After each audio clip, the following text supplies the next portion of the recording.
So, yeah, I've watched a few films this period, but I think Oh yeah, from what you've said, you've watched several more. I have watched one or two. Yeah, Yeah. I've been in the game zone, which obviously we'll Okay. cover in outside of Kino Kingdom in the state of plays. But Yeah. just to quickly, I've made a little list. It's a very short list of the films I've watched. Um, Two of them involved you. It was Jungle Ground with Roddy Piper, Of course.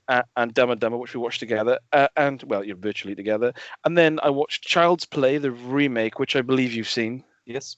and then I watched Haywire. Oh yes, I've seen that as well. Yes. And I'm not going to Interesting. count it because I fell asleep because I was drunk, but I watched half of The Man from U.N.C.L.E. as well because I fancy Henry Cavill and Armie Yes. Hammer. But yeah, I fell asleep, not for any reason Okay. fault of the So films, you're not but you're not going to discuss Man from Uncle. no. But if you Uh, have seen it, feel free to. yeah. I have seen it. I it didn't really leave much of an impression on me. I thought it was no worse than you know any other of these types of Mission Impossible type movies, really. And I think it's definitely the kind of thing he's quite well suited to. Uh, as in, like, obviously he's a very kind of clean cut hero type. Um, much more clean cut than his Superman, in fact, because of course Zack Snyder hates Superman, so it's yeah, there's that strange situation. But yeah, it was. I remember quite liking it, but it seemed very slight. You know, it didn't really have any particular Grit. emotional resonance to it at all.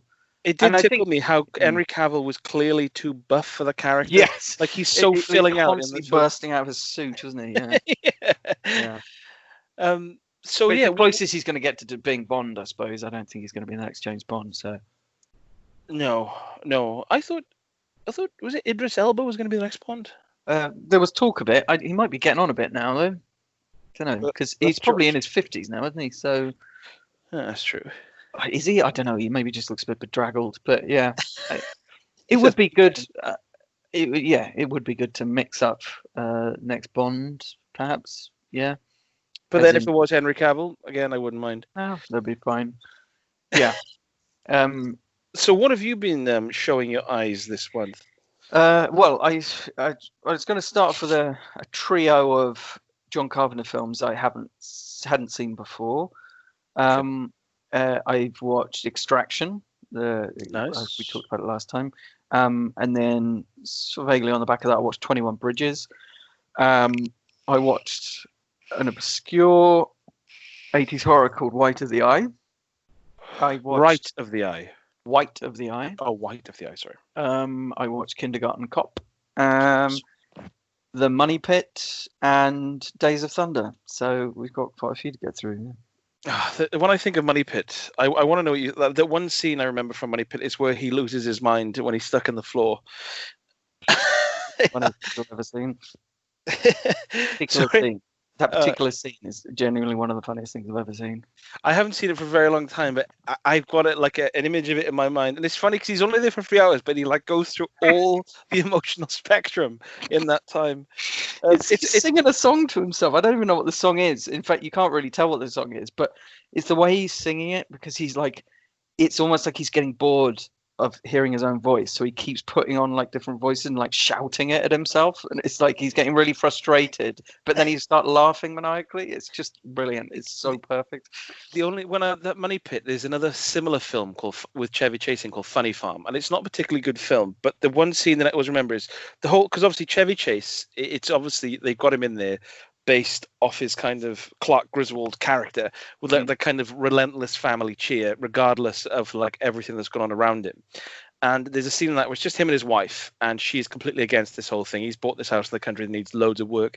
It's clearly a huge mistake from the get-go, and it's like about a quarter of the way into the film, they're like, none of this stuff has turned up, and they're like lying covered in newspapers in like a leaky, huge living room, and it's like thunder and lightning outside, and there's like rain pounding in through the roof, and they're just like lying in this like makeshift bed they've done, and his wife just the scene starts, and his wife just says, "This has been a huge mistake, and I don't want to be here." And then he's like, oh, come on, honey, come on, you're just gonna be positive. It's just bit teething problems. Everything will be fine in the morning. And he gives her like a peck on the cheek and turns away from it. And then you just hear like, He's just crying himself to sleep, like the facade is broken, and that always stayed with me. So anyway, yeah, you've got more to go through than me, so you're going to start All off right. with some JC. Yeah, let's start off with some. Let's get these John Carpenter movies rounded up, because these were the. I guess these are his last three films, actually. Vampires, Ghosts of Mars, and The Ward. I don't know if he did any others in between that. Did he do another one after Ghosts of Mars? No, no, I don't think he did. No. So Vampires was in 1998. This is the one about with James Woods, the delightful James Woods, as a leader of like a pack of vampire hunters, naturally including Daniel Baldwin. The man who you'd want at your side. And Mark Boone Jr., of course, who you'd know if you saw him. He's like Renter Slob, who he crops up in like Seven and Batman Begins. He's always like a slobbish guy, but yeah, he's in it. Mark Boone Jr. Yeah, you definitely know him if you saw him. No. It's kind of like it's sort of like a reverse Near Dark in a way. So it's the same kind of sweaty southern atmosphere, and it's the same depiction of a kind of debauched subculture. Like in Near Dark, it's the vampires you're watching, and then become like really quite depraved because of their years, on the road. And in this, it's actually the group themselves who are a little bit debauched. It's very very much in John Carpenter's wheelhouse. I mean, it's got good gore effects and it's quite well directed. It's quite fast paced, and the main vampire, played by Thomas Ian Griffith, is very good. And Carpenter does the music, so he's got this kind of dusty blues rock score. Good. So that's good, with a bit of synths in there as well. Match. Well, he's not a stupid man, is he? And there's quite a kind of comic book sense of tone, which is good. The plot is pretty thin. I mean, they're really just going around, just chasing vampires, really, and it's just there's this main vampire essentially who they're trying to get rid of, because otherwise he's the key to vampires taking over the world. I think I read up a little bit about it, and I think it was criticized at the time for not having no kind of sympathetic characters. Although, to be fair, James Woods, I mean, his character is pretty horrible in it and grotesque, but given the stuff that he has, real stretch for him, really. Given the stuff that he has to actually do in the film, like decapitating all his dead friends and stuff, I mean, it's kind of understandable that he would be quite hardened. Yes, and I must admit, the way that Cheryl Lee, the original Laura Palmer, the way she's treated is a bit questionable. Like her being tied to the bed naked when she's suspected of being a vampire, and like being beaten up by Daniel Baldwin is a bit much. But and something occurred to me when I was watching Vampires. I was thinking about the time it was made, like late 90s, I guess. So, and it's sort of weirdly out of touch with the time, because I was thinking about like Buffy the Vampire Slayer, right? So you've got like strong female character, young cast, and then you've got John Carpenter's Vampires, which is all about middle-aged men and like female objectification. So it does seem weirdly out of. And Blade was 98 as well, wasn't it? Oh, Blade, yeah, Blade came late on as well, yeah. Yeah, so the last half hour is really good, where they go to Santiago, and it's just a big kind of them trying to draw the vampires out into the light. That's quite cool. I will watch that. I've seen it a few times over the years, but always when I was a teenager. Yeah. And I just remember them all wearing leather jackets in like searing dry heat. Yeah. And oh, it's such a sweaty film. Yeah. Is Danny Trejo in it? No, I don't think so. They missed a trick there. They missed a trick. I keep seeing Danny Trejo in films, but he isn't in that. It's because you only watch From Dusk Till Dawn on repeat, Rupert. So overall, I'd say that In the Mouth of Madness was the last great Carpenter film, but Vampires is quite good. Is that with Jürgen Prochnov that we saw? In the Mouth of Madness film with Sam Neill. And Jürgen Prochnov is the main. Is he in it? Yeah. Yeah. His hair is astonishing in that film. It's really good. He looks like David Dickinson. So we'll move on to Ghosts of Mars, 2001. Okay. In a way, this almost feels like a kind of a response to the accusations of misogyny in vampires, because it's set in. Have you seen it? Right. No, I keep on mixing this up in my head with Red Planet. Yeah, there were a lot of Mars films around that time, and they all completely flopped.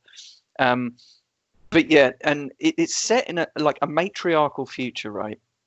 So obviously, like, women are in positions of power all over the place. Although it doesn't seem to have any effect on male-female relations whatsoever. Basically, you basically got like the kind of swaggering male hero is Jason Statham, with a bit of hair, and he's just a lech, really. I mean, it's like he's not charming at all. Natasha Henstridge is good. She's really quite commanding in the lead role, and she does some decent fights and stuff. And there's quite good makeup effects. But the editing in the film for it is astonishing. It's so bad it's from the kind of script level up as well, because it's got loads of confusing flashbacks, and sometimes it has flashbacks within flashbacks. Like, everyone they meet, there's a flashback to how they got there, and then sometimes within that flashback it will jump back again. It's like, why is it structured like this? It doesn't need to be. The whole thing is essentially a flashback because it's her telling the story. So yeah, and it's weird how bad and clunky the action looks in this, because it was quite competently done in Vampires, so I guess it must be to do with the editing. I mean, the fight choreography looks very clunky and old-fashioned, and I just don't think Carpenter is very good at doing kind of big-scale action sequences. He's fine at doing, like... Was this a big-budget film, then? Well, I think it was pretty big. I think it was like 30 million, which is pretty decent mid-budget, and it was a cinema release in that, but I think obviously it flopped. But it was almost like too much money for Carpenter, and like when it starts kicking off and like it's like big gun battles and that, it just looks bad. I mean, and this was significant time after something like Starship Troopers or something like that, where obviously the big scale action was done very well. So that was like 97. Yeah, so it's quite. So that film is weirdly holds up very, very well. When I watched astonishing that film. When I watched Starship Troopers as a kid, I just thought, oh, this is could have been like 13 or 14. And I watched it a load of times thinking, oh, this is just a really cool, action film. You see a bit of boob in it, and it's quite gory and stuff. And it's very video gamey in its presentation. But when you watch it as an adult, you think this actually stands up really, really well. It does. Not just on the technical side of things, but of course, because you recognize the kind of satire part of it as well, with Starship Troopers, and it's got a very clear kind of concept behind it, essentially that it's really trying to depict how exciting it is for young people to feel included with basically joining like a fascist army. Really, it's almost like it's like Hitler Youth, isn't it? Really, it's like Well, Neil Patrick Harris at the end of it is literally wearing like SS gear. Exactly. And it's like, it's depicting the kind of thrill of being involved in something and being made to feel important and stuff. And it's quite creepy now when you look at it. And they're so patriotic and stuff. It's just. And of course, Clancy Brown is in it as well, and Michael Ironside, and Jake Busey as well, naturally. Casper Van Dien. Everyone's in. I want to watch it now. Jake Busey is the reason I continually keep watching The Frighteners.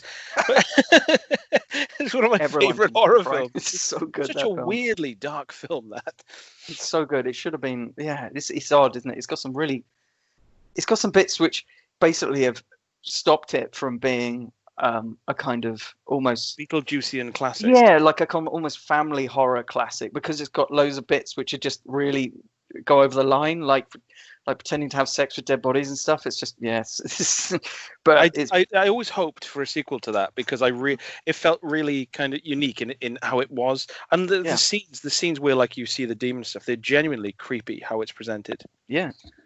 So yeah, so Ghost of Mars is bad, but it's watchable.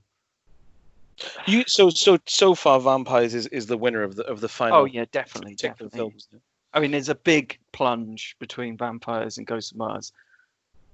I'd say Vampires was the start of the decline. Is Ghost of Mars like? Is it horror then?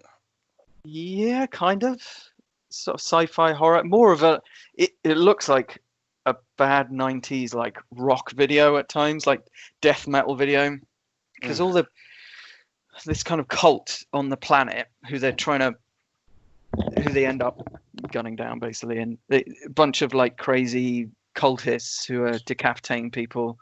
But don't forget that this was like a year after Event Horizon, which kind of blended sci-fi and horror pretty well. Yeah, it's not as good as any of the films we mentioned, to be honest. Yeah. Even Red Planet is better. And then finally, I watched The Ward from 2010, which was obviously Carpenter's last film to date. Yeah. This was not written by him, and the music isn't by him. So I have actually seen it. Yeah. And it's not even really in his wheelhouse, to be honest, because it's more like a kind of standard modern horror. I do kind of bog standard supernatural plot. It's really jump scary from what I remember. And yes, exactly what I was going to say. It's just a series of jump scares, and really the only evidence that it's John Carpenter is the widescreen camera work. But whatever. Amber Heard is fine. Jared Harris is fine, but the plot is ridiculously predictable. And I know people clamor for John Carpenter to direct another film again. He's actually younger than Steven Spielberg, I found out, by the way. So he's still got something. I mean, he's looked older. He's looked about 70 for the past 30 years. But well, then let's get to the chase room. He looks like David Lopan. I just think I'd rather, unless he can write his own film and be given a kind of M. Night Shyamalan type budget, like 5 million or something he needs to have total control. Exactly. He needs total control, and maybe get, Blumhouse or something just to chuck him a bit of money. I'm surprised they haven't stepped up and said, "Oh, do you want 5 million to make whatever you want to make?" Yeah. With practical effects. Because it would make its money back. Oh yeah, just because of his name. Yeah. Yeah. And it would be given one last go, I think. Yeah, so maybe he's got one more movie in him. No one's going to give him another 30 million, but you think about, like, because I was looking at his filmography, you think about, okay, he had a run of films from 1974 with Dark Star to 1988 with They Live, and he made in that time 11 really great movies, and that's not to mention that the TV movies he made in between, because he made that Elvis biography, a biopic, which I've never seen. But the point is, his legacy is there, so he doesn't need to. I don't think he needs to keep doing that. If he just keeps making awesome music, I'm fine with that. Yeah, to be honest, it's like if I had a choice of like a new John Carpenter film or a new John Carpenter album, I would probably lean towards an album. Mm-hmm. Because it always the John Carpenter as well. I really like him when I've seen him in interviews. And when we saw him live, yes, I absolutely love him as a person, and he just seems really amiable and like has a real passion for what he does. But I always remember when in an interview someone asked him how he feels about people. It was when the Halloween remake was happening, and he said whenever anyone wants to use my films or remake them, he said I always reach out my hand, and they put a check in it. And I put my hand back in my pocket, and it was perfect. It was just because I thought he was going to say, "Reach out my hand," to offer help. No, it was just give me the money, and I quite like that. I quite like that. It reminds me of an interview I saw with Michael Madsen in the early 2000s when someone said, basically, "Why do you make so much complete trash?" And he said, "I've got 3 daughters." He said, "This is a job. I have to work. It's my job." And I thought it was a fair point, really. Yeah. And I'd rather that honesty than, well, it's just don't big it up. Well, I think there are certain actors who can afford to, I don't know, pick and choose and take it seriously and be all method about it. But then they're in a privileged position, aren't they? They're not Michael Madsen.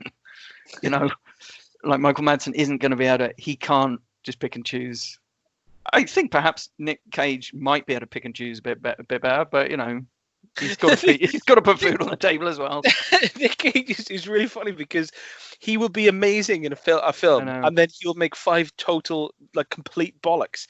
And like you watch him in something like Joe, and I said, "Oh my God, Nick, you're back!" And then he makes Into the Light or whatever, all those like weird like what? And then he'll make 3 or 4 films. He's just got a terrible wig on, and then he'll make Mandy, and you're like, "Oh, it's amazing!" And then he'll make, "What are you doing, Nick? Where? Speak to your agent for God's sake."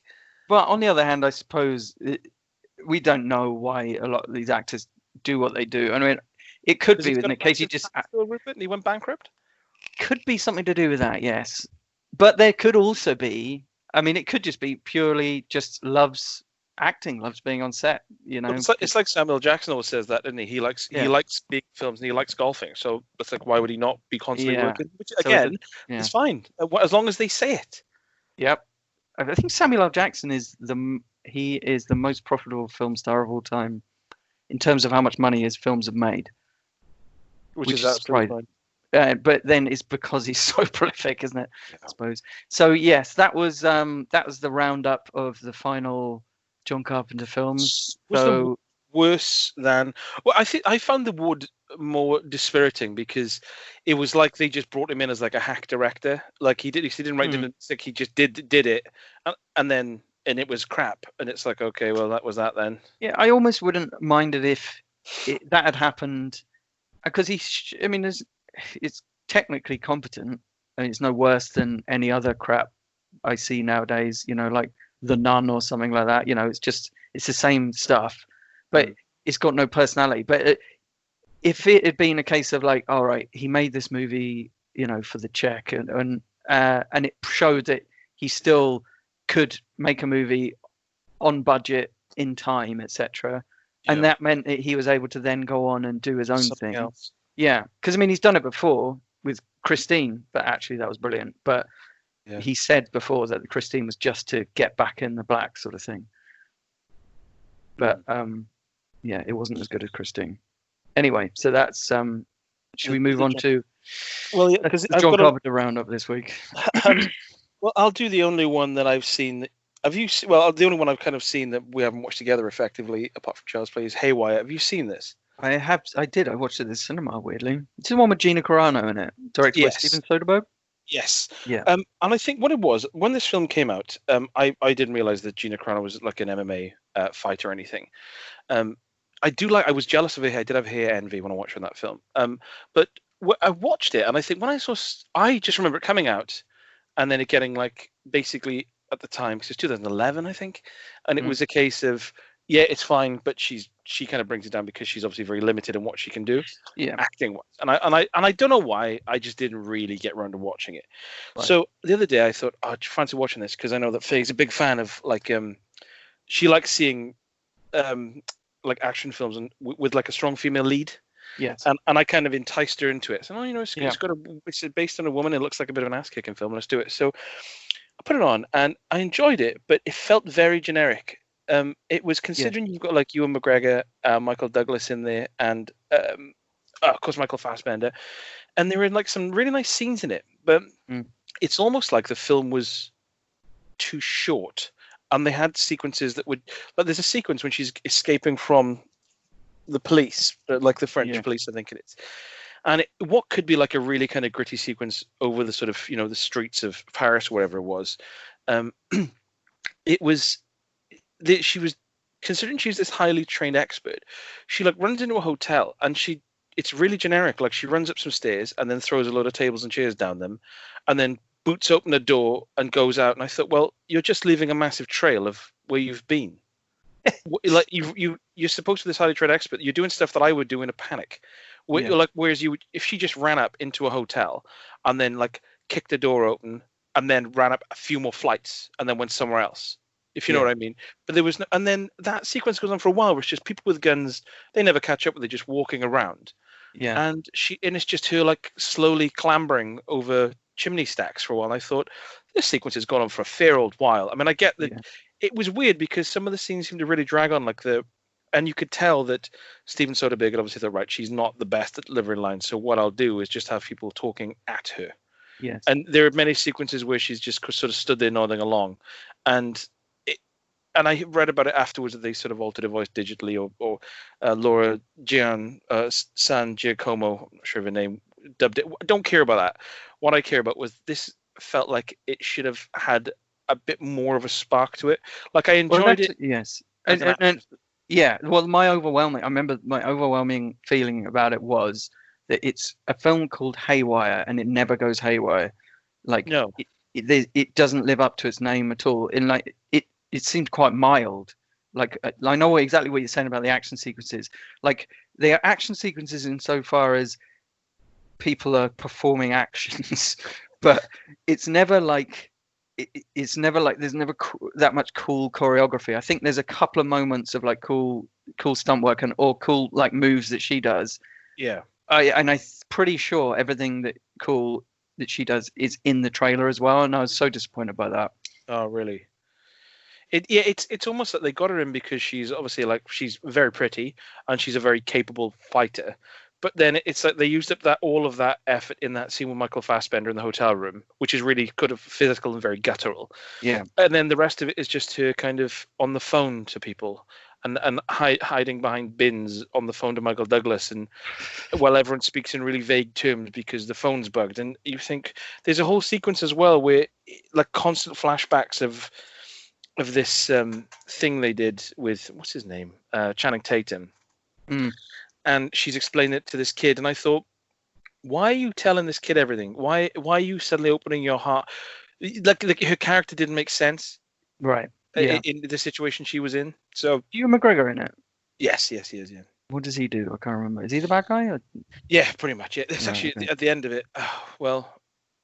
It's not beyond 20 years, so I can't say. But there's a scene where something happens to him, and I thought, oh, that looks like I hurt you, and I'm not going to lie to you.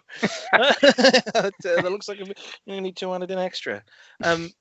So yeah, it was good for what it. But the thing is, much like horror, when I watch an action film, I have a certain tolerance. Yes. Like an inbuilt tolerance because I like the genre so much. So, but I think I was hoping to sit down and find a real gem and think, oh my God, I can't believe I haven't seen this before. That was really cool. Yeah. When really, I mean, I love, like I said, I watch Michael Douglas in Don't Say When. I love his voice and I love his screen presence. And it just felt like they got a load of these people in just so they could be in a Steven Soderbergh film. Right. Yeah. Yeah. And it seemed like, because it was quite a different film for Steven Soderbergh at the time. I know he'd done kind of popcorn action-y stuff like Ocean's films and Out of Sight, but this seemed like it was called Haywire. It's literally called Haywire, and it had this woman in the main role who's not an actor. She's like a martial artist, and so it's like, surely this is just going to be wall-to-wall action. It could be like, and knowing Steven Soderbergh and his precision filmmaking and that, and I was thinking this has got to be, he's going to really go for it because it's so outside or his normal kind of canon. But it almost seemed too much like a Steven Soderbergh film in a way, like not enough of an action movie. It just seemed maybe it was just the wrong fit for him, for a cerebral director. Yeah, because there was a lot of the sequence where she sort of meets up with Michael Fassbender and then she discovers a body and realizes she's been double crossed. There's a lot of like held shots on people as they think, oh, am I being double crossed? Is this a triple cross? What was I supposed to find this? And you think, I don't think that she has the capabilities for this. That's not the film that I should be watching. No, and I think a film like that, a 90-minute film about that topic, it's kind of judged on its efficiency in a way, which we'll come to when it comes to like Extraction and 21 Bridges, but like, and of course Jungle Ground and a lot of those films, like yeah, like the quality is in the efficiency, I think, and it didn't have that. Haywire, yeah. It was, I know what you mean. It felt short, but then individual scenes felt long, which is not a good combination. Yeah. So she was actually, I will say though, Gina Carano, it was in a couple of other films that were like straight to DVD action films, and they look really low budget. They look like the kind of things that like Stone Cold Steve Austin was in, which were like middling but fun. Like he was always willing to poke fun at himself because he is a capable kind of action star. And I am going to watch those because kind of like Roddy Piper, I find I like looking at him, and the same with Gina Carano. I like thinking, I wonder if you had something that was more catered towards your actual skill set, what would happen? So I am going to watch a few others. She's in The Mandalorian, and she's very good in that. Again, I mean, like, she's developed slightly as an actor, but because she's playing like quite a one-dimensional kind of soldier, and now she's very she's quite buffed up, not in a kind of muscular way, but she's quite beefy, and so she genuinely looked like a soldier wearing her armor, and she had cool hair and stuff, and so she was very cool in that, and that seemed much more in the kind of thing that she should be doing. Is that a Star Wars TV series? It is. It's not a very good Star Wars TV series. Not that I've seen that many Towers TV series, but the episodes where she's in it are good because they've got a bit of va-va-voom. Oh, I don't know what that means. All these technical terms. So yeah, that was Haywire. And then the other three I've got here are ones that we've both seen. So, Right. How many have you got left on your side? I've got 1, 2, 3. I've got six Okay. left. But we can talk about Extraction if you want because we've both seen that, right? Yes, I'm happy to talk about Extraction because it's fresh in my mind. Yeah. So this is the one which is kind of John Wick in Bangladesh, basically. Yes. And yeah, my wife is Bengali, and she was correcting the subtitles, which was quite amusing for this because a lot of the time they would she'd just say that's literally not what they're saying, or like in the subtitles it would be like a swear word and she'd say that, but he didn't swear. So it was almost why would that happen? they just added it for impact or something. And it was interesting that she was saying that some of the stuff that's the police, the Bengali police shout at the kid Ovi, she was explaining actually like he probably wouldn't actually understand what they're saying because he would only know English and Hindi, but so the stuff they were shouting he probably wouldn't even understand what they were saying. So that was quite an interesting little insight. But yeah, yes, it was I thought it was quite good. I thought the action was good. Yeah. Hemsworth character, he's a little bit unreadable in a way, but then I think men are allowed to be unreadable, aren't they, in these things? Of course, Captain Marvel wasn't allowed to be strong and stoical because she's a woman, but when it comes to males, it's fine. So Captain Marvel. I thought everyone loved that film. I haven't seen it. No. It had a horrible backlash. Really? Because she wasn't pretty enough, she wasn't thin enough, because she was a boring character supposedly, but she was just, it was like Captain America or something. It's just like she's meant to be strong and principled, but yeah, she wasn't thin enough or pretty enough. These were the kind of things that were coming out. Absolutely. Yes. Yes. So anyway, that's a whole other thing. Yeah. So I mean, in a way, I think Extraction is quite a kind of an old story, isn't it? They kind of like the guy who operates in this kind of amoral bubble in this immoral world, but he kind of has his eyes opened by the childish innocence of this kid, something like like Man on Fire or something like that sort of thing. But yeah, the action scenes were really good. It's extremely violent. I know it's like unbelievably grotesquely violent. I really liked the bit with David Harbour.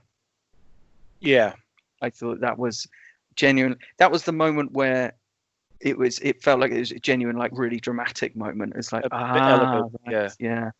And I did really like the kind of ambiguous ending, which obviously I won't explain. It's nowhere near 20 years through, but yeah, no, the it's scene not with really. David Harbour I really like because some of this, obviously David Harbour's character is a bit of a sausage, but the stuff he says, you can see that he's in a way, he's talking perfect, absolute sense. And Chris Hemsworth decides to no, I think actually I'm just going to do what is right, even though I know this isn't going to end well.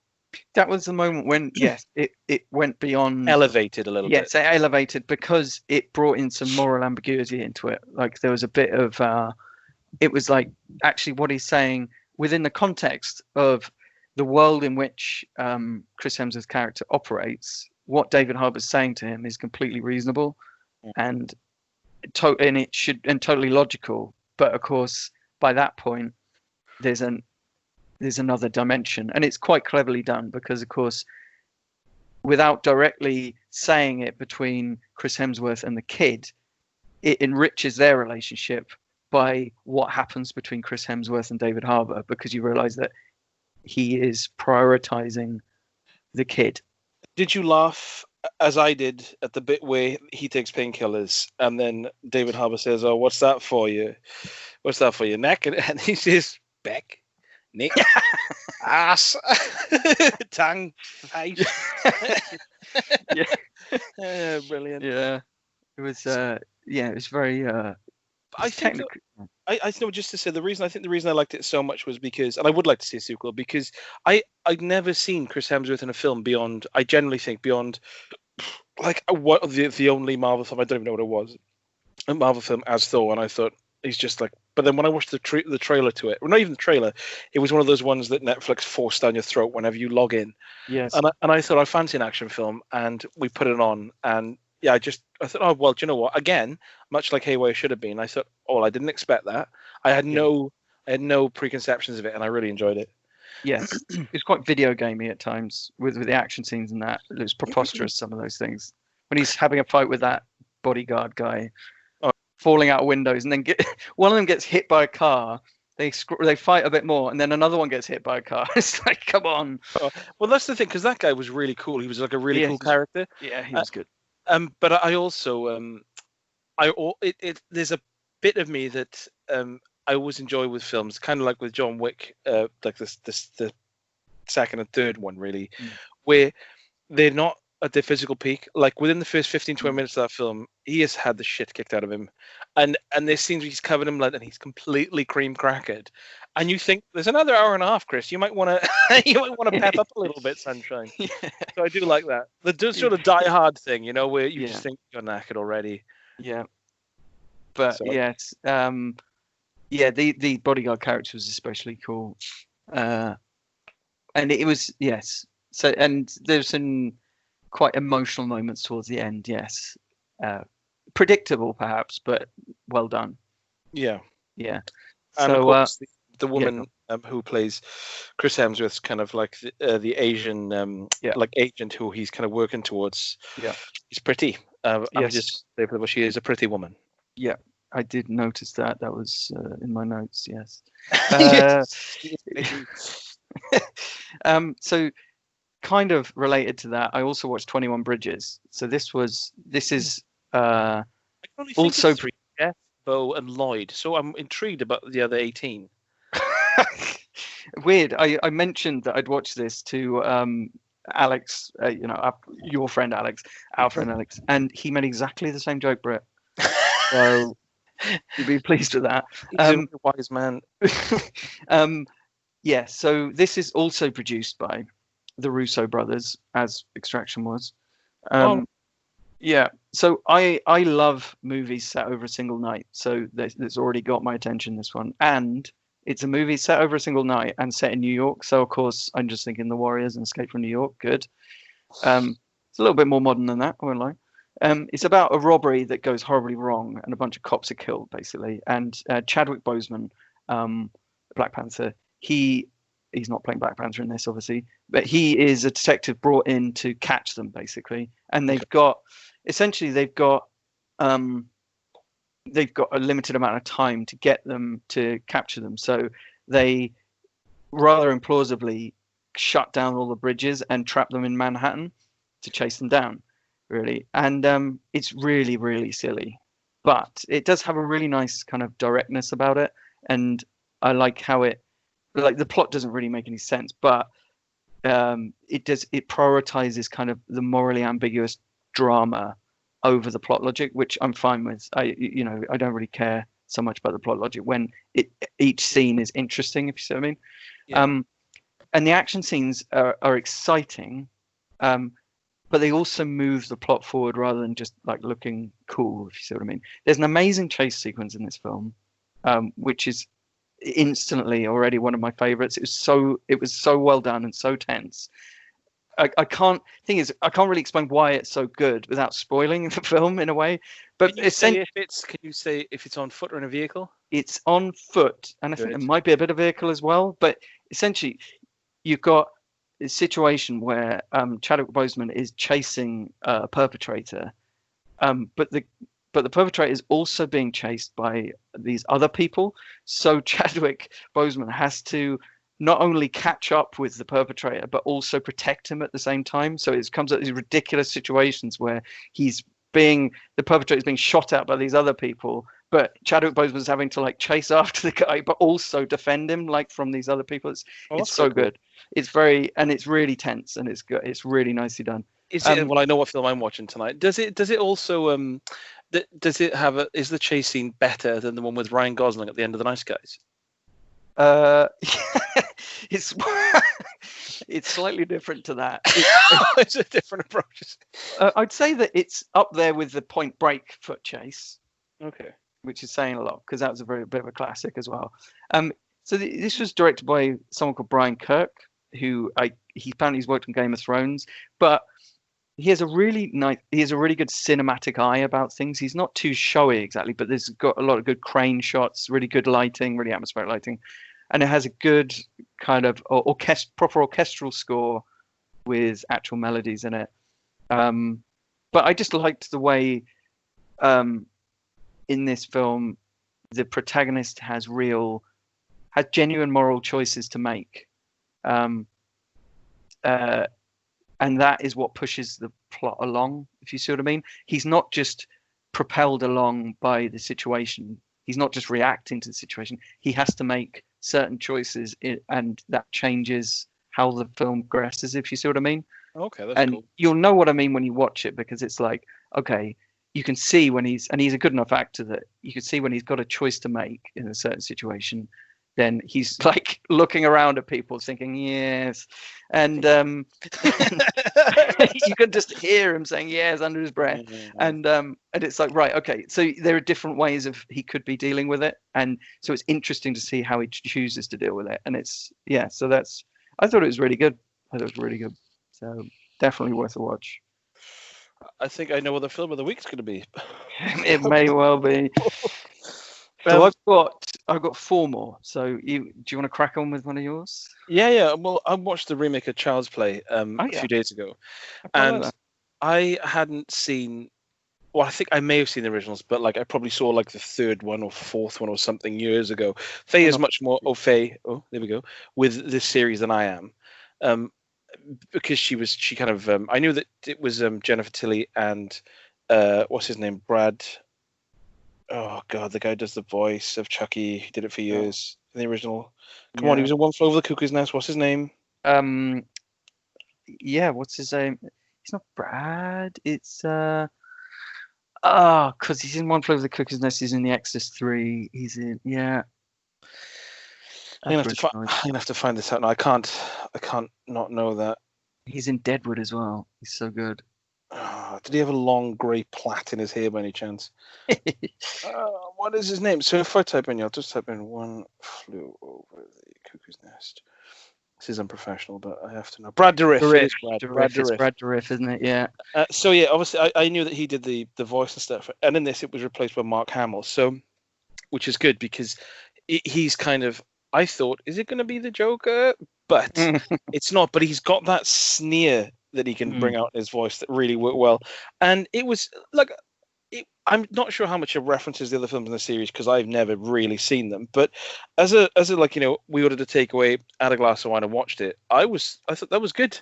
Yeah, I really enjoyed it. It was, again, the plot is ridiculous, and the way that the kids talk to each other and the way the kids are like fixated with this toy, where really they would just be like, what? Like scenes where there's like gangs of kids with like the toys outside where they would just be bullied by the other kids, really.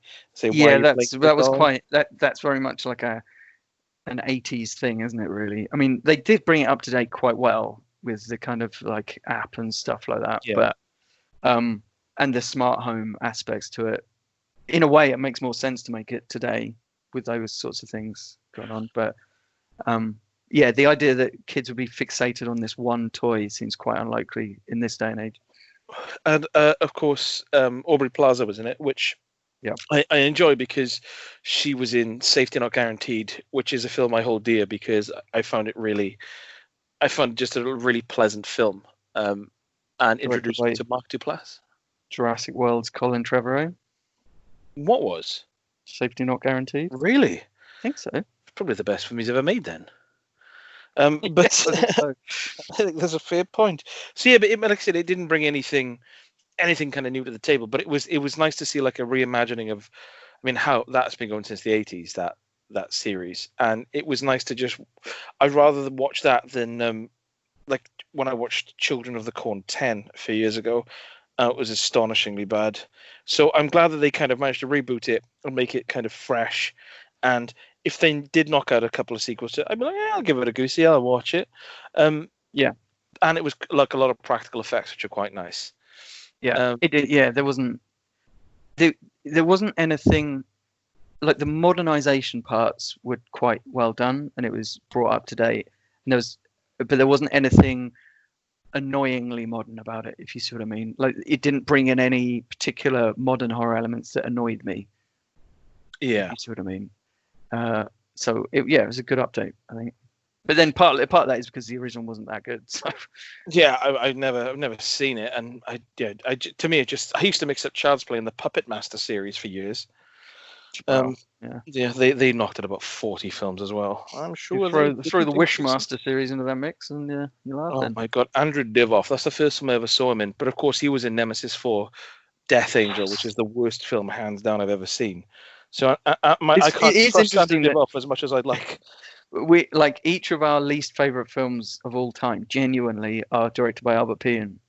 Yeah, and I didn't mind Cyborg. I thought that was one of Van Damme's better films. But yeah, it's Albert fine. Pian is astonishing.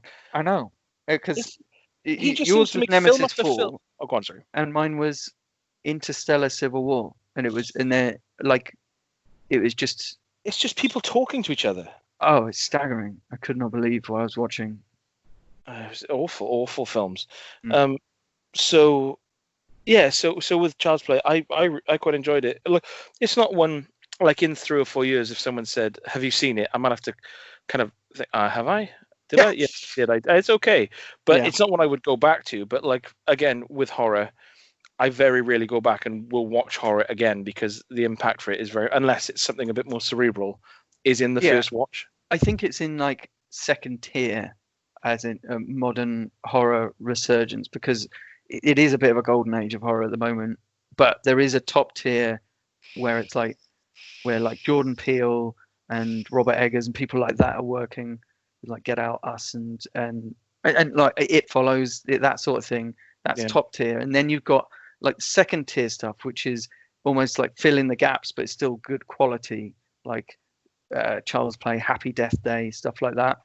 Where it's like you watch it and you think, yep, that's fine. There's a certain sheen to those, isn't there? Yeah. There's like a very bit of a TV gloss on them. Yeah. Whereas like when you watch something like It Follows, it's like it's a very cool premise that couldn't have been better.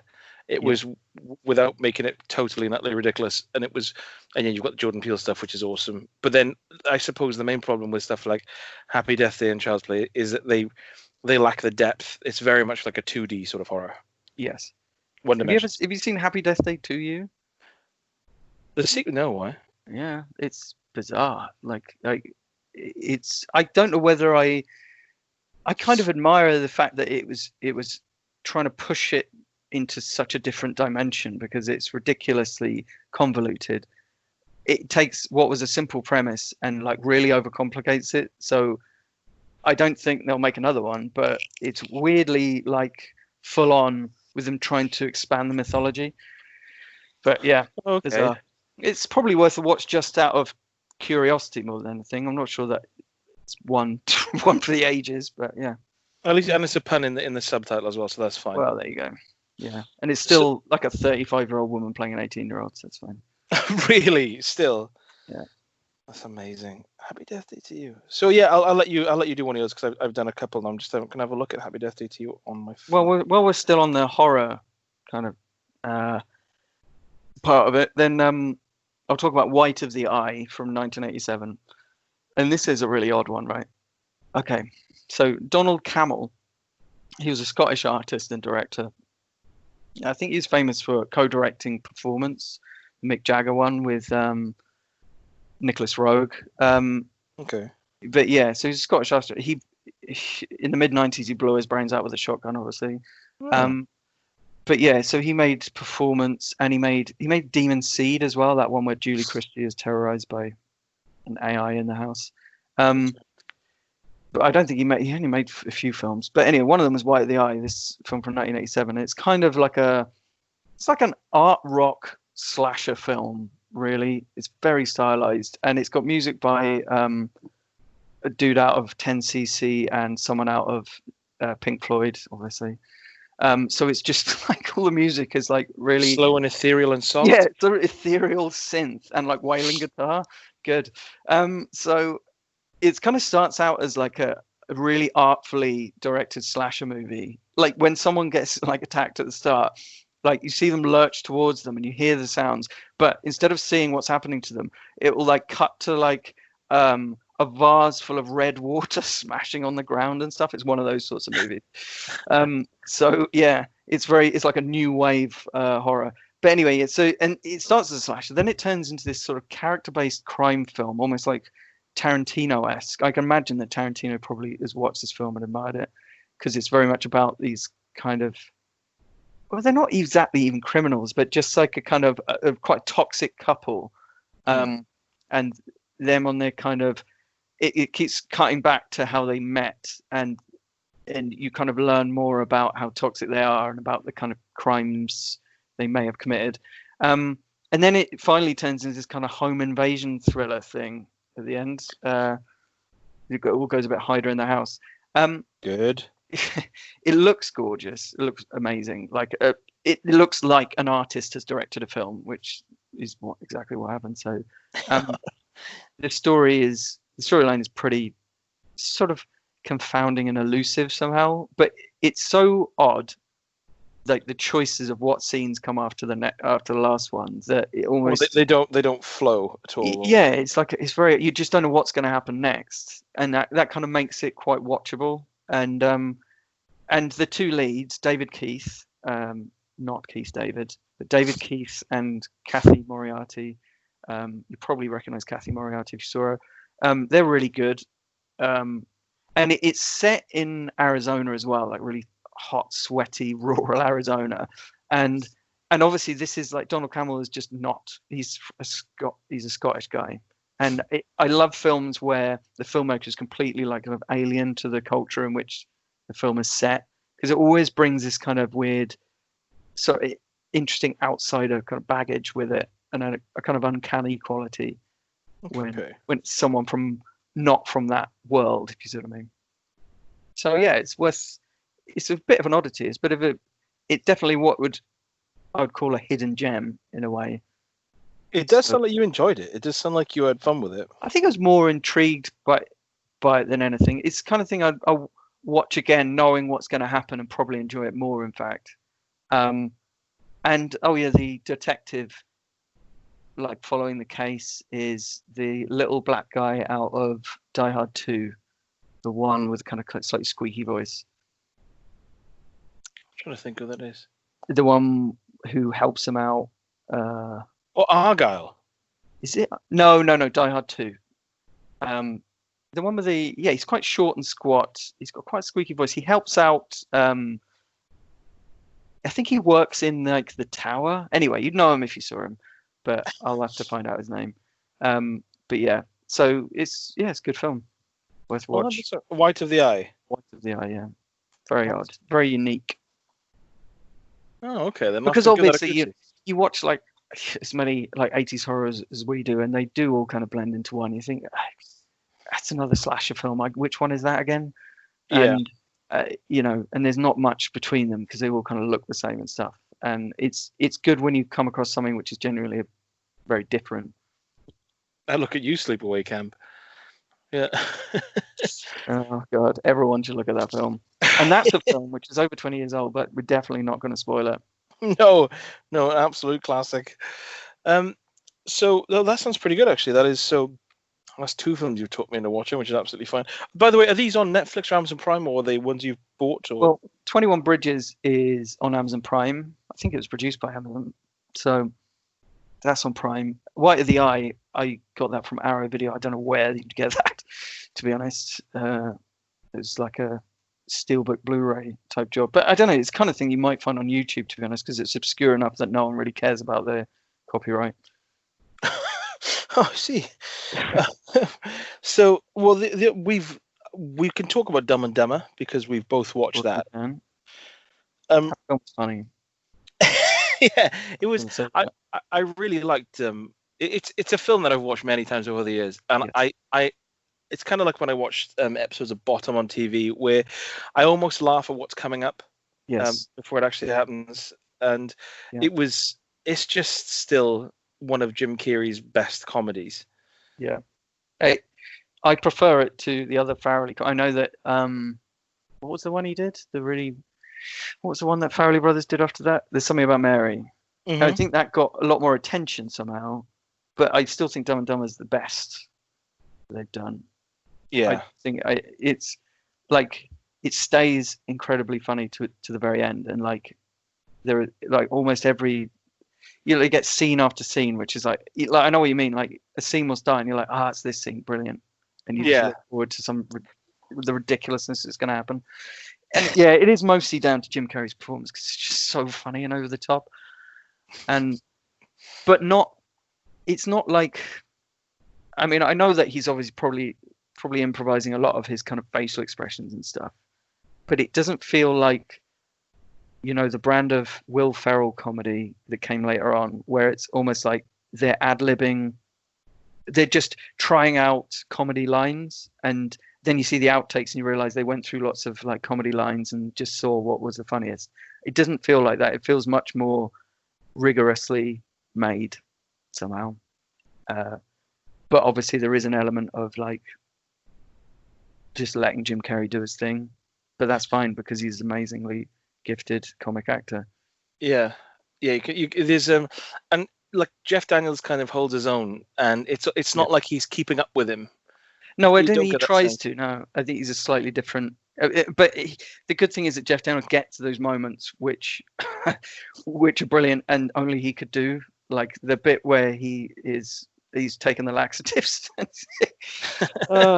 he's in her house. It's just it's so ridiculous.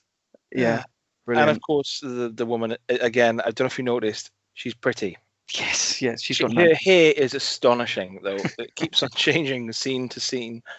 Yeah, it's one of those movies where whenever the attention is not on Harry and Lloyd, of course, reference to Harry Lloyd, then whenever it's not on them, it's like, okay, this is just filler. It's totally just exposition. Oh my god, yeah, the scenes when it cuts to the people in the lodge. So I don't even remember what they said.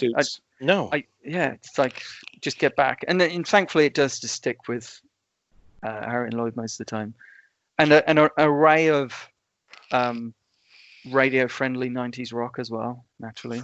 Oh god, yes. So and Nick Cave, Red Right Hand. Good. Of course it was, yeah. Of all the films to feature that song, it's Dumb and Dumber. So the other one we watched together was Rowdy Roddy Piper in Jungle Ground, which was surprisingly good. Yeah, which I recommended. My parents are big fans of action films, and my brother and father are hip steep into wrestling, and they've obviously seen stuff like Tough and Deadly. But I thought Jungle Ground was like a weirdly decent film because sometimes you watch an action film from that era and you're kind of willing to poke a bit of fun at it. Yeah. But the only bits of it, because the premise of it is that for those who haven't seen it, which I'm assuming is a few people, it's 1995 and Roddy Piper is kind of a cop from Jungle Ground, which is, I guess it's just like a real downtrodden part of LA where the police don't go sort of thing. Yeah. And he gets kind of trapped in there during like a sting operation. And he's got to get out of it. Sort of, it's the touch of Escape from New York in there, and the Warriors very much in like how there's gangs, braziers burning, and barrels everywhere, and gangs like quite kind of gangs with kind of weird nicknames and stuff. Yeah, and like themed gangs. Yes, that's what it is. Yeah, like one of them's called Game Show, and he constantly uses phrases from game shows. It's like ridiculous, fair but it adds a bit of kind of color to them, I guess, and a bit of a comic book sort of sensibility. So and that definitely reminded of the Warriors because in the Warriors you get the comic book frames in between scenes, and in that each gang is very much kind of like themed in its own way. Yeah. But what it is really a really decent 90s action film. But what tickles me were the points in it where, considering Roddy Piper's like desperately trying to get out of this place, there's scenes where it just cuts to him just like walking around talking to people really slowly, like ambling through the streets, and you think, probably should be more focused on making friends. It's the bit where they've got a car, so him and this girl he's trying to rescue basically, they've got this car and they're on their way out of the city, and and it cuts to them and they've just stopped in like at the side of the road, maybe in an alleyway, but they've just stopped and they're just chatting in the car about what they're going to do and just drive and talk, just make a decision, Rowdy. Just say right, okay, we're going to go towards this place. It's going to take us about 20 minutes to drive there, so we can talk on the way, sort of thing.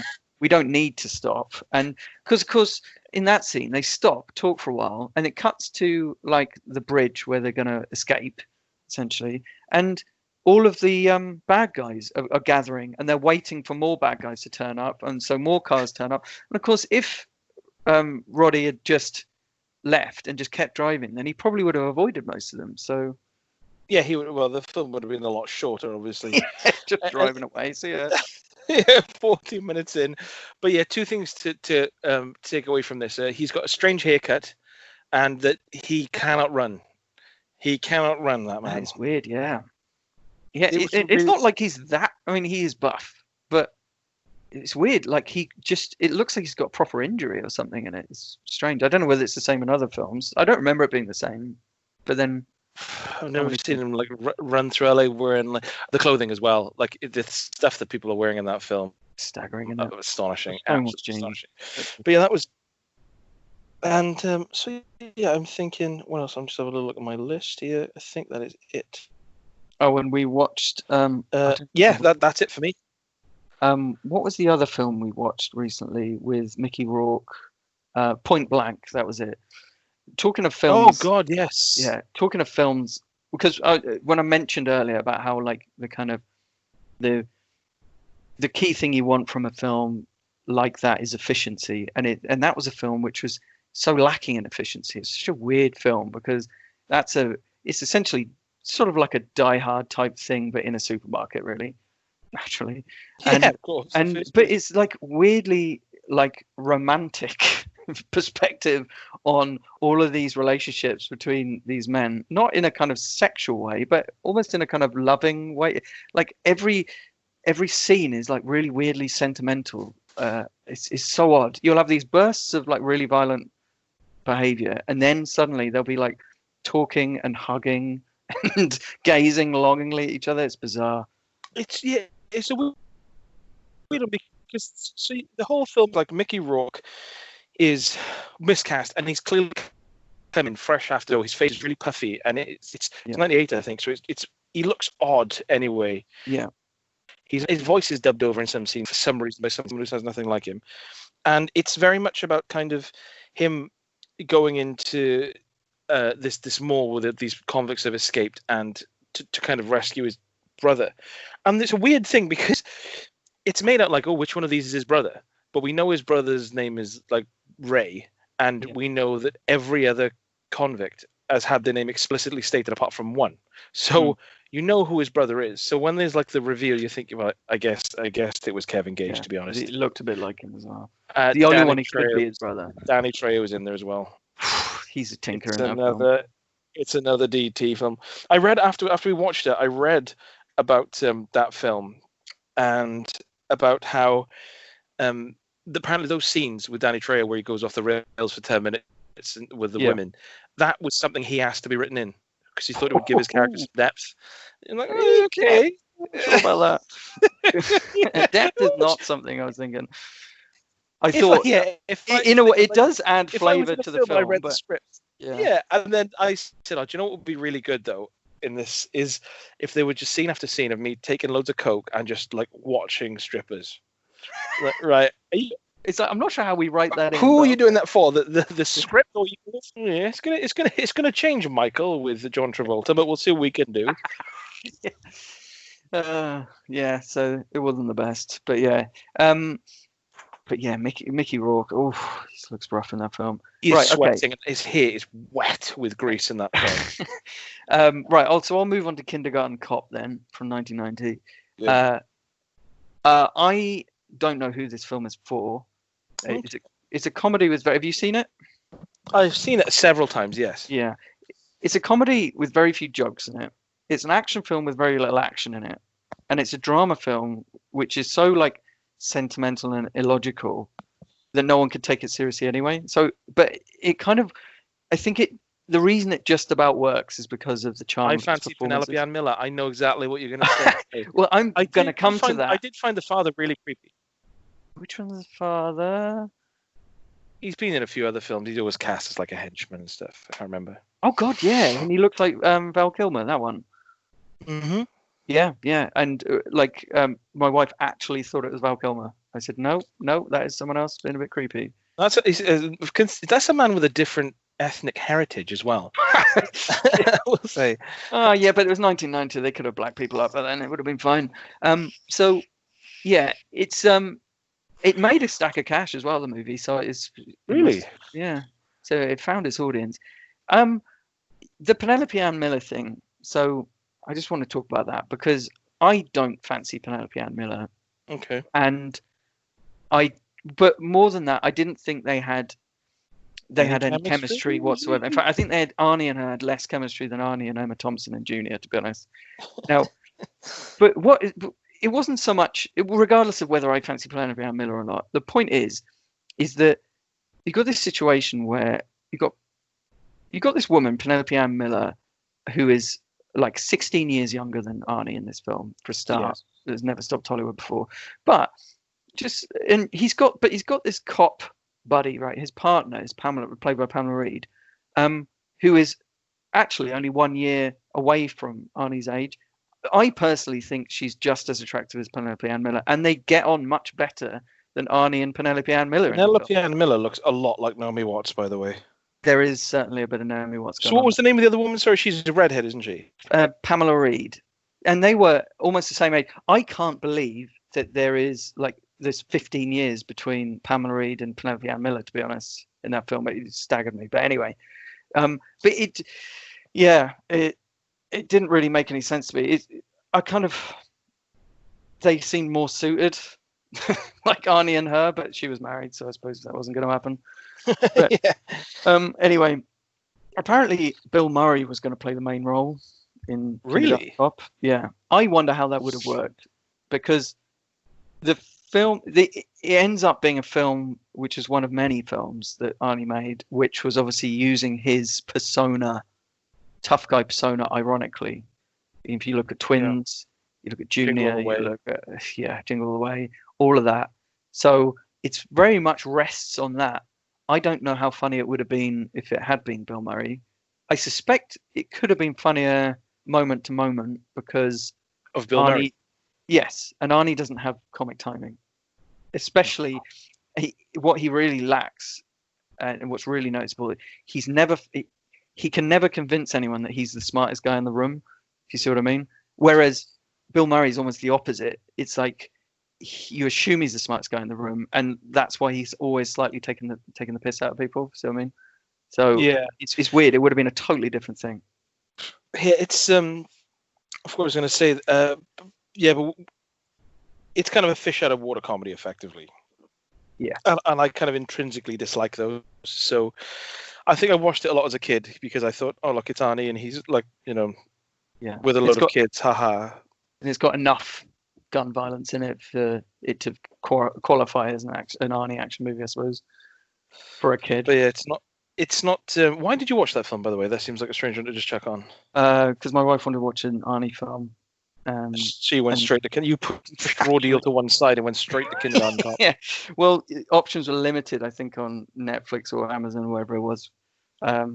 Yeah, so I'll also I'll mention The Money Pit as we're talking about 80s comedies. Yeah. Technically Kindergarten Cop was 90, but still. But The Money Pit, yes. So The Money Pit is from 1986, and it tends to be, I feel it tends to be kind of a bit ignored in the kind of Tom Hanks early comedies canon. Like you compare it to like Splash or Big or Turner and Hooch, they tend to be more remembered. Turner and Hooch is a favorite of mine. Who plays his wife in Money Pit? Shelley Long. Right. Yeah. I think The Money Pit's the best of them. The Burbs is still the best of the Tom Hanks films, in my opinion. But from that period, but yeah, The Money Pit it's very old-fashioned screwball comedy, which means you get a kind of constant supply of kind of zingers in the script, really sharply written script, but also like really broad slapstick at the same time. And the good thing is, of course, that Hanks, his physical comedy is so good. Yeah. Like we've talked about the bit where he gets stuck on the floor and starts going mad, which is still brilliant. And he's there for obviously a few hours until darkness, and he starts making like paper airplanes out of this wad of cash he's got. Oh, it's so funny. And there's a bit where, like near the start, where he's just outside. It's shot through a window, like long shot, and he's just walking outside near some trees, and it's obviously like there's just obviously a beehive or something around. You just see him like starting to like swat away a couple, and then he gets much more panicked, and then in the end he's just like running around like swiping hands all over his face. It's just brilliant though, because it's just a shot of Tom Hanks doing that. And yes, and Shelley Long's really good, and they're a very believable couple, which helps. And it's quite unusual in a way, especially in rom-coms, to see an established relationship, because a lot of rom-coms, they tend to be about people meeting under weird circumstances, don't they? Yes. So it tends to be like, oh, misunderstandings and stuff, Chalk and like cheese and all that. But they don't have that. They like finish each other's sentences and stuff. So it's directed by Richard Benjamin, who is the main guy in Westworld, which I didn't realize. Interesting. But with a moustache. Yeah. Good. Yes. Who I thought was the guy who was at the start of Duel as well. Oh God, yeah, he does look like him. Yeah. You sure it's not him? Could be. I'm not sure. A lot of people had moustaches in the 70s. What dare you? I never looked just to double check. But he's not like a very stylish director or anything, but he always finds the funniest way to kind of like present like plot moments. Like there's a bit where Shelley Long is admits to Tom Hanks that she slept with Alexander Goodenough, actually. And it could have just been like a kind of like simple confession, a dramatic scene sort of thing. But like instead of that, like she wakes Tom Hanks up in the middle of the night, and he's so tired and uninterested that he just cannot comprehend what she's saying, and he just keeps saying, "Oh, that's fine. And she's saying, "Do you understand what I'm saying? I've slept with another man." He's like, "Oh yeah, it'll be fine. Let's just get some sleep." And then it switches a light off, and then it's just like a pause, and then instantly light comes on, and he's screaming at her at the end of the bed. It's so funny. But yes, so that really holds up. I could watch that again and again. Yeah, I will watch that. Again, it's a film I haven't seen in 15 years plus, so yeah, that's definitely do a goosey. Yeah. Have you any more? No. That's me done. Oh, okay. Well, in that case, we're going to go straight into Days of Thunder. Oh, Christ. This is the one, I think this is one of a handful of Tom Cruise films I've never seen. Really? Well, is his name like Leaky Tip or something in it? Is he what? Is his name something like Leaky Tip? Cold Trickle. Oh, that's it. Yeah, I knew it was something. Leaky Tip. Dickie back. He's re-teaming with Tony Scott, obviously, after Top Gun. It's almost like it's a response to the overwhelming homoeroticism of Top Gun, because it's like really, really conspicuously macho car porn. Robert Duvall is obviously this kind of mentor character, like surrogate father figure. Oh, before you carry on, we forgot to point out in the scene in Point Blank where someone misdelivers a line. Oh, yeah. Mickey Rourke film we mentioned earlier on, there's a scene where the guy who kind of owns the mall, apparently, he's pointing at a chair, and he says, the guy wanted 20 grand for it, so I knocked him down and paid 70, prick. And it's clearly just a line that's just been spoonerized, and it's just kept in. It's kept in. Don't worry about that. And it doesn't make any sense. No. So I just wanted to say that. Sorry. The criminal mastermind. Massively upselling himself by 150%. So, sorry, you were saying that the father figure in Days of Thunder is played by Robert Duvall. Right. He's literally a car whisperer, by the way, in this movie. There is a scene where he's whispering to the car to like take care of Tom Cruise. Please. Michael Rooker's in it as well, obviously. Oh, so it's good. And Cary Elwes, brilliant. Oh my god. The Cary Elwes is so smug in it. The plot is really predictable and hackneyed, but the script is by Robert Towne, who wrote Chinatown. Oh wow. And co-wrote like Godfather, Parallax View, Marathon Man. So it Wow. Okay. it has got a nice turn of phrase. But yeah, I don't know. It's so macho, it's so masculine, it's unbelievable. It's further proof that Tom Cruise is best when he starts cocky, gets taken down a peg or two, and then redeems himself. Because that is the trajectory of so many of his films. You think about Color of Money, you think about Rain Man, Eyes Wide Shut, sort of Magnolia. It's always that. Color of Money, Color of Night, The Color Purple, all the films he's been in. Yeah, exactly. He will start out like the cocky guy. He's talented at what he does, but then he gets knocked back because he's too cocky, and then he has to learn some humility, and that's fine. That's his formula. That's why, yes, we go back to Jack Reacher. That's why that film doesn't work, because he's stepping out of that formula. The racing scenes are good. The feathering in Tom Cruise's hair is astonishing. It's like between scenes they must have come over and just had a team of people just to flick his hair to feather it out. And of course this is the film where he met Nicole Kidman. We all know what happened after that. But it's also like within the film itself, it's one of those movies where there's no reason for the leading lady to fancy him at all. Because when he first meets her, for reasons I won't bother explaining, but he forces her to grope his testicles. She consistently and very clearly rejects his advances, and she disapproves of his lifestyle completely. And he's basically a sex pest. Right. But of course, this being Hollywood, persistence pays off. It's a very masculine way of looking at romance. He just keeps going at her, and she finally cracks. There's Hans Zimmer does the score, which is astonishing in itself. It's pure. It's basically a template for the kind of synth wave we hear today. It's like really snare-driven synth. It's amazing. But overall, as a film, it's just not as much fun as Top Gun, really.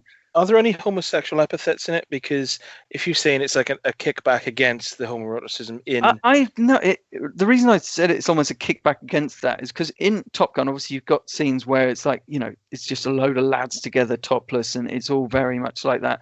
And all of their arguments seem quite flirtatious in themselves. It's very conspicuously like hyper masculine in this, much more about them mocking each other's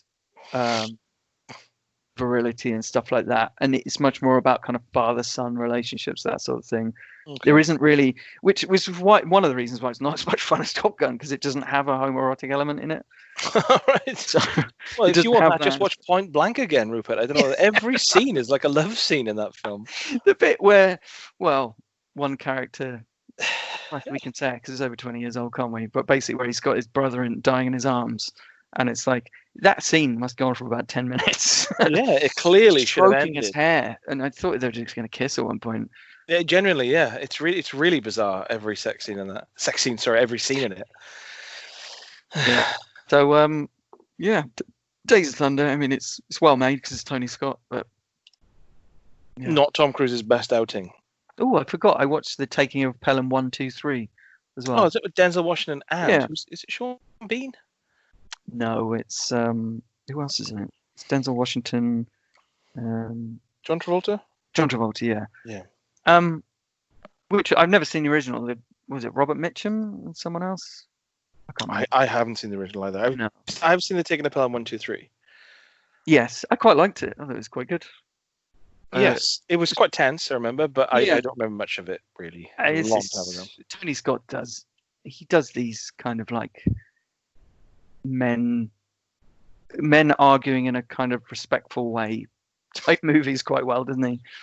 And that's of course on his CV, like hobbies, really well presented scripts of men arguing in a respectable way. But in a way, that is really his thing, isn't it? Because you think about Crimson Tide as well and stuff like that. It's just professionals arguing, isn't it? Really. So yeah, I quite liked Taking Pelham 1, 2, 3. What I liked about it was that I get a bit tired of Denzel Washington being ultra competent and confident about everything. It gets a bit dull because he's played that character so many times of being just like the smart guy and stuff. It was nice to see him play a character with real kind of humility and quite a wounded character in a way. In kind of like in Flight as well. I like that aspect of him, that he was a bit broken. Yeah. Yeah. So I would guess that the film of the week for you is probably going to be 21 Bridges, is it? I think it is going to be 21 Bridges. I really enjoyed that a lot, and I'd watch it again happily. I haven't seen as many of you this week, obviously, but I would say I think for me, it would probably be Jungle Ground because Okay. I like films where you chuck it on and it's got someone in it, like I know Stone Cold Steve Austin or like some wrestler or some martial artist, and you think actually that's good. It's always a nice surprise. So I really like Jungle Ground, and Yeah. like Haywire was a bit of a disappointment, although it was fun, but it was generic. Child's Play was kind of as good as it could have been, but I had no real hopes for it. But yeah, Jungle Ground, I liked it, and obviously, like he's blessed me dead a few years ago, so it's nice to go through his oeuvre and watch some gold. Yeah. So 21 Bridges and Jungle Ground, two classics. Yep. Yeah, and both got shades of The Warriors and Escape from New York, so that's good. Yeah, there's definitely a theme. That's obviously our thing. Absolutely my theme. Yeah, so that's it. So have you got any? I haven't got any. I'm going to watch over the next few weeks, obviously, some of the ones you mentioned today. But have you got any others that you've got to watch or you've got lined up? Nothing I've got to watch. I don't think I've kind of gone through the ones I've got recently. We started watching The Witches today, the absolutely bizarre Nicholas Roeg film from the early 90s. Is it the one with like Angelica Houston? Sorry? Is it The Witches of Eastwick? No, just The Witches. Oh, right, okay. Roald Dahl adaptation. Oh, okay. It is bizarre. But yeah, but that's what you get for you bring in Nicholas Roeg. You directed Don't Look Now. That's your horror director for kids. Brilliant. Really cerebral kind of breakdown of a marriage. We'll get him in for a kids' Roald Dahl film. Don't worry about that. Yeah, that's a film they're remaking, which is fine. What are they remaking? The Witches. So yeah. I just hope they keep some practical makeup, but they won't. But it's probably going to be much lighter of touch now, isn't it? I would say so. But then it probably should be, because to be honest, I mean, Nicholas Roeg's version it's really, really dark, like to the point where I actually feel a bit uncomfortable even watching it now. What rating was it? It was like PG, I think. Brilliant. Yeah. It's not just anyway, I'll get into it like next time, but yeah, it's not even just like the content, it's just the style of it. You would not be able to get away with making a film in that weird, almost realist style now either. Yeah. Anyway. So we'll talk about that next time. Nice. Well, yeah, that's all I've got. So I'll end this. And can you stay on the line after I stop recording? Yes. Cool. Okay then. Bye-bye.